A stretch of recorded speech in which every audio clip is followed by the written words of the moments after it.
Happy Thanksgiving! Gobble gobble! Gobble gobble! Gobble gobble! Gobble gobble! Is that the sound a turkey makes? Gobble gobble! Let's get going. It's Thanksgiving, so let's make hot apple cider to nullify our brains in the presence of our family. I mean, it's Thanksgiving, and what brings people together around the table like spiked cider, right? So let's make some spiked apple cider to enjoy with our Thomas the turkey friend, Thomas the tank turkey. Thomas the Tank Turkey. That sounds terrifying. And our families, and we will have a wonderful time. You know, traditionally, a wassail, a mulled cider, it's a larger recipe. It's a larger serving typically, just because of the stuff that's involved. It requires more ingredients, and it's going to start from a alcoholic cider. What we're making is a spiked cider. You're going to be starting from a non-alcoholic apple cider, which is really more of a less processed apple juice. The idea that apple cider was anything but beer made from apples is a specifically post-prohibition thing, but it was a mechanism for apple orchard owners to kind of stay in business. Apple a day keeps the doctor away was a slogan invented by, I think, a PR company to promote apple eating as a way to sell apples when no one was going to be able to ferment and distill them. By all means, you could use a hard cider, traditional cider. It's going to be a lot less sweet, and if you were going to go with that, you might want to use some sugar in the recipe, either just sugar in the pot or some kind of a simple syrup as part of the recipe component. Boy, I'm thirsty. Let's make this cocktail. Let's make this hot apple cider. I'm going to use a bourbon as the stiffener in mine. You could use Applejack. I would understand the instinct to use an Applejack or a Calvados, some kind of a distilled apple brandy. But boy, I like a good bourbon in my spiked cider. I think it's actually the stronger choice. I'm going to start by heating my cider, which is in this presentational glass bottle. This is just grocery store apple cider, and I'm going to add 8 ounces of this to there. And so we've got 8 ounces of apple cider in the pot, and I'm just going to set that on hot. It does have a fan on it, so I apologize for the noise. The next thing I'm going to do is I'm going to take this lemon and I'm going to slice it. And what I really just want is like 1 slice of lemon, about 1/4 inch thick. How did I arrive at this recipe? I don't know. I just know that this is what I like to do. For me, the secret ingredient is a star anise pod. This has got a very licoricey flavor. We're only going to get some of that flavor in the pot. If you're not a fan of absinthe or black licorice, this might be optional for you. But for me, it's sort of a key ingredient. I'm going to throw that right in there. And I'm going to take 1 clove. Clove is optional, for sure.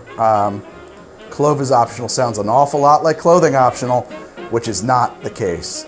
Clothing is not optional at my Thanksgiving. Yet. Anyway, so 1 clove, optional. I don't want this to boil. I just want to get it simmering. There is an argument to be made that slower is better, because time together for these ingredients, it's not just heat, right? It's heat plus time. So that anise, that clove, that lemon to start really giving up their flavors, they need more time. You don't just want to just like race them to a boil. So if you were doing a really large batch of this, your slow cooker is a great way to heat this up. But my slow cooker is enormous, and the amount of cider I'm heating right now would be like a thin film across the bottom. It would probably just evaporate rather than get hot. Okay, so this is really good, and yeah, that tastes like what I want that to taste like, actually. It's got a little bit of that anise and lemon and clove action in there, kind of tempering and complexifying the sweetness of the cider. Adding complexity to the sweetness of the cider. Okay, so this is the standard diner quality hot liquor mug. And I'm going to put 2 ounces of Four Roses single barrel in there, because as I said, a good bourbon, and this is actually one of the better, as far as good bourbons go, this is one of the best buys on the market.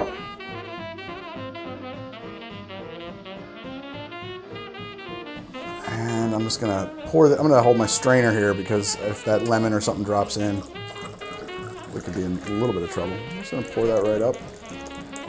Yep.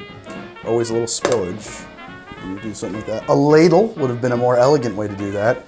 And I like to garnish this now with a stick there of cinnamon. Gee whiz, I wish I had real long ones.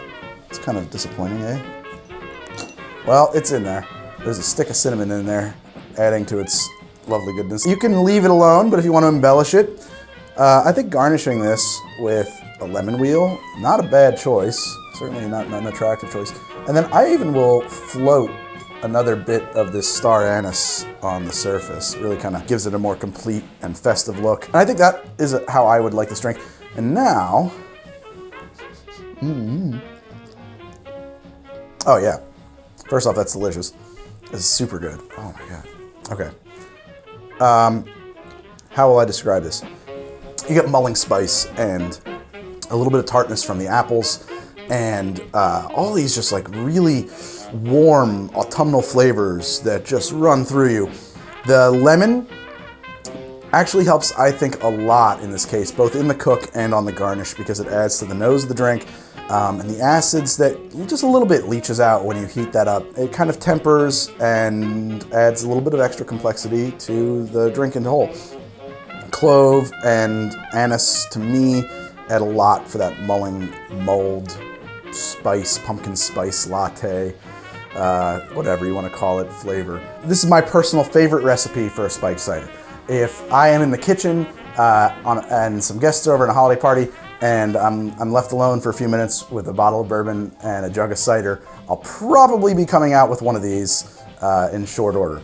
It's just something so iconic about this drink for me and this time of year. They just go together so well. Guys, that's how to drink. Today we made spiked apple cider the way I make it. I'd love to hear about how you make it. And if you like the show, I hope you will subscribe and come back every Friday for a new episode. And I tweet at how2drink with a number in there, and I am on Instagram at how2drink with a number in there, and those are probably both up on screen. If you like the things I on the show, I got links to a lot of that stuff in the show description, but also I have my website, thishishowtodrink.com/gear. And if you really, really like the show, you can check out the Patreon at patreon.com/howtodrink. That's How to Drink. And I will see you guys next week with another cocktail. But until then, let me just say happy Thanksgiving. Woo! Woo! That's my turkey call. Woo! That's very bad. It's actually now have you ever seen, have you ever seen the 70s version of Invasion of the Body Snatchers? That's kind of what I sounded like there.